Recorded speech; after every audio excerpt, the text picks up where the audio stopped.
പ്രസക്തമായ ചോദ്യമാണിത്. ലവാസ തന്നെ പറഞ്ഞിട്ടുള്ള അദ്ദേഹത്തിൻ്റെ ഇൻ്റർവ്യൂവിൽ പറഞ്ഞൊരു കാര്യം, തെരഞ്ഞെടുപ്പ് commission election commission should hold discussions with all the stakeholders, various stakeholders. അങ്ങനെയായിരുന്നു പ്രക്രിയ മുൻകാലങ്ങളിലെല്ലാം. 74 കൊല്ലക്കാലത്തെ ചരിത്രം തന്നെ തിരുത്തുകയാണ്. ഇതിൻ്റെ ട്രാൻസ്പാരൻസി, ഇതിൻ്റേതായുള്ള ക്രെഡിബിലിറ്റി എല്ലാം തന്നെ നഷ്ടപ്പെടുന്ന നിലയിലേക്ക്, ഇതിങ്ങനെ ചോദ്യം ചെയ്യപ്പെടുന്ന നിലയിലേക്ക് വരുന്നു.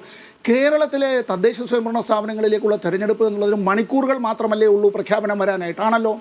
തെരഞ്ഞെടുപ്പിൽ വാസ്തവത്തിൽ ഇത്തരം കാര്യങ്ങളിൽ കുറേ സർക്കാർ ഉദ്യോഗസ്ഥർ വന്നിട്ട് വോട്ടർമാരെ ചേർക്കുന്നത് അത്തരത്തിൽ പോയി വീട് വീടാന്തരം അങ്ങനെ അജിംസെ നമ്മുടെ നാട്ടിൽ കേരളത്തിൽ പോലും കഴിയില്ലല്ലോ. ഇത്രമാത്രം നമുക്ക് പരസ്പരം അടുത്തറിയാവുന്നവരും നമുക്ക് ഈ കേരളത്തിൽ ഇന്ത്യയിലെ ഒരു സിവിൽ സൊസൈറ്റി എന്നുള്ള നിലയിലൊക്കെ തന്നെ എല്ലാ കാര്യങ്ങളിലും അത്തരത്തിൽ അഭിപ്രായമുള്ളവരും അഭിപ്രായ പ്രകടനം നടത്തുന്നവരും വിലയിരുത്തുന്നവരും വിമർശിക്കുന്നവരും ഒക്കെ ആയിട്ടുള്ള ഒരു ജനസമൂഹമാണ് കേരളത്തിൽ.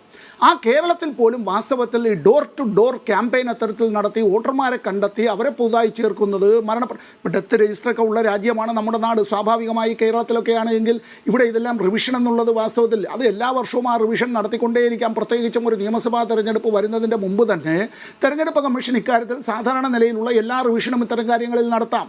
ഇവിടെ ഈ തെരഞ്ഞെടുപ്പ് ഉദ്യോഗസ്ഥർക്ക് ഇപ്പോൾ പരിശീലനം അല്ലേ, തെരഞ്ഞെടുപ്പ് ഉദ്യോഗസ്ഥർ ഇപ്പോൾ പരിശീലനം കൊടുക്കാനായിട്ടെല്ലാം ഈ നമ്മുടെ ഇലക്ഷൻ കമ്മീഷൻ താഴേക്ക് നിർദ്ദേശം കൊടുത്താൽ ആരാണ് പിന്നെ ഇവിടെ തദ്ദേശ സ്വയംഭരണ സ്ഥാപനങ്ങളിലൂടെ തെരഞ്ഞെടുപ്പ് നടത്തേണ്ടത്?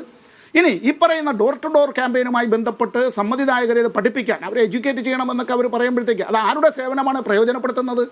കേരളത്തിലുള്ള വിവിധ രാഷ്ട്രീയ കക്ഷികളുടെ, ഞാൻ ഉൾപ്പെടെയുള്ള രാഷ്ട്രീയ പാർട്ടി പ്രവർത്തകർ, അതായത് ഇപ്പോൾ കോൺഗ്രസിൻ്റെ രാഷ്ട്രീയ പാർട്ടി ഇന്നിപ്പോൾ അദ്ദേഹം പ്രതിനിധീകരിച്ചുകൊണ്ട് അനൂപ് ഇതിനകത്തുണ്ട്. ഞാനായാലും അനൂപായിരുന്നാലും ഞങ്ങൾക്കെല്ലാം വ്യക്തമായ രാഷ്ട്രീയമുള്ളവർ, ഞങ്ങളുടേതായ കമ്മിറ്റികൾ, ഞങ്ങളുടേതായ പ്രചരണങ്ങൾ, ഞങ്ങളുടേതായിട്ടുള്ള രാഷ്ട്രീയ പ്രവർത്തനങ്ങൾ ഇത് മാറ്റിവെച്ചിട്ട് ഞങ്ങളും ഞങ്ങളുടെ ചങ്ങാതിമാരും ഞങ്ങളുടെ സുഹൃത്തുക്കളും ഞങ്ങളുടെ സഖാക്കളും വിവിധ രാഷ്ട്രീയ പാർട്ടികളിലുള്ളവരെല്ലാം തെരഞ്ഞെടുപ്പ് കമ്മീഷൻ ഇത്തരത്തിൽ നിർദ്ദേശിച്ചിട്ടുള്ളത് കൊണ്ട് ഈ പറയുന്നതായിട്ടുള്ള ഈ സർക്കാർ ഉദ്യോഗസ്ഥർ അവരാണല്ലോ, അവരെ ഈ കാര്യങ്ങളുമായി ബന്ധപ്പെട്ട് അവരെ കൂട്ടിക്കൊണ്ടു പോകണം എന്നുള്ള നിലയിലേക്ക്.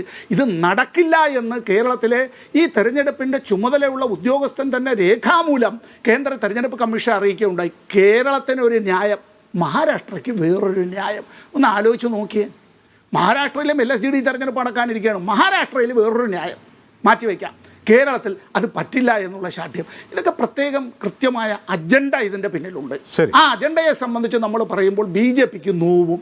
തെരഞ്ഞെടുപ്പ് കമ്മീഷനെ സംബന്ധിച്ചുള്ള അവരുടെ സത്യസന്ധമല്ലാത്ത, സുതാര്യമല്ലാത്ത, നിഷ്പക്ഷമല്ലാത്ത, ഭരണഘടനാ വിരുദ്ധമായിട്ടുള്ള നടപടികളെ വിമർശിച്ചാൽ നോവുന്നത് BJPക്കാണ്. യജമാനന് നോവുന്നത് യജമാനൻ്റെ കാവൽ നായക്ക് നോവുമ്പോഴാണ്. അതിൻ്റെ ഓരിയിടൽ ഒരു കാരണവശാലും, അതിന് വേദന കൊണ്ട് പുളയുമ്പോൾ യജമാനൻ ഒരു കാരണവശാലും സഹിക്കാൻ കഴിയില്ല. അതാണ് BJP വിവിധ ചർച്ചകളിലെല്ലാം തന്നെ, അത് സോ കോൾഡ് നാഷണൽ മീഡിയയിലായാലും നമ്മൾ ഇതുപോലെ നടത്തുന്ന ചർച്ചകളിലായാലും BJPയുടെ പ്രതിനിധികൾ